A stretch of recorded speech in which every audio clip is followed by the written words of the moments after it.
সড়ক দুর্ঘটনায় নিহত ও আহত পরিবারের অনুকূলে খুলনায় ৮ পরিবারকে আর্থিক সহায়তার চেক দিয়েছে বাংলাদেশ সড়ক পরিবহন কর্তৃপক্ষের বিআরটিএ ট্রাস্টি বোর্ড। শুক্রবার বিকেলে খুলনা বিআরটিএর কনফারেন্স রুমে চেক বিতরণ অনুষ্ঠানে প্রধান অতিথি ছিলেন সংস্থার চেয়ারম্যান আবু মমতাজ সাদ উদ্দিন আহমেদ। মামুন হাসানের তথ্যচিত্রে বিস্তারিত জানাচ্ছেন স্মৃতি জান্নাত। সড়ক দুর্ঘটনায় নিহত ও আহত পরিবারের অনুকূলে খুলনায় ৮ পরিবারকে আর্থিক সহায়তার চেক দিয়েছে বাংলাদেশ সড়ক পরিবহন কর্তৃপক্ষের বিআরটিএ ট্রাস্টি বোর্ড। সাতক্ষীরা ও খুলনা মিলিয়ে মোট ১৪ পরিবারকে ৬৬ লাখ টাকা সহায়তা দেওয়া হয়।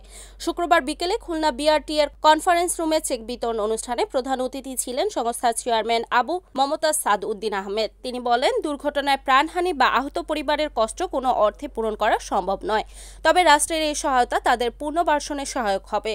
অনুষ্ঠানে পরিবহন মালিক, শ্রমিক সংগঠনের নেতৃবৃন্দ, জনপ্রতিনিধি ও সাংবাদিকরা উপস্থিত ছিলেন। আমরা সিদ্ধান্ত নিয়েছি এবং কর্তৃপক্ষের অনুমোদন পাঠিয়েছি এবং পাশাপাশি সাইমালটেনিয়াসলি মূল আইনের পরিবর্তনের জন্য যে খসড়া, সেই খসড়ার মধ্যে ওটা লিখে দিয়েছি যাতে 30 দিনে থাকে আইনগতভাবে হতে থাকে। আবার এটা হবে আইনগত 30 দিনে থাকে সাহায্য আমাদের পক্ষ থেকে আমরা নিয়ে নিয়েছি।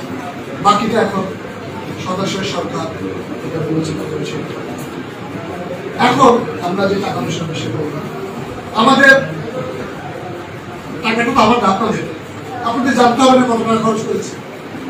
এবছরে ১৬৬৮ কাছে টাকা দিয়েছে, ৭৪ কোটি টাকা আমরা ডিসবার্স করেছি, ৭৪ কোটি। আর গত 2 বছরে নানান কারণে আমাদের যে টাকা ছিল সেটা ইনভেস্টমেন্ট করা হয়নি। আমরা লাস্ট মিটিংয়ে আমি আবার বলছি, কোনোটাই কিন্তু চেয়ারম্যান করে নাই। চেয়ারম্যান হলো খাদেন, বাকি সবাই মিলে। আমি আইতে বিশ্বাসী না, আমি উইতে বিশ্বাসী।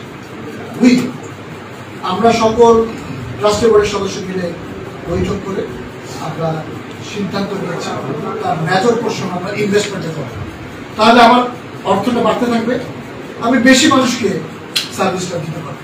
এবং আমরা already we have deposited the money, rest of the money.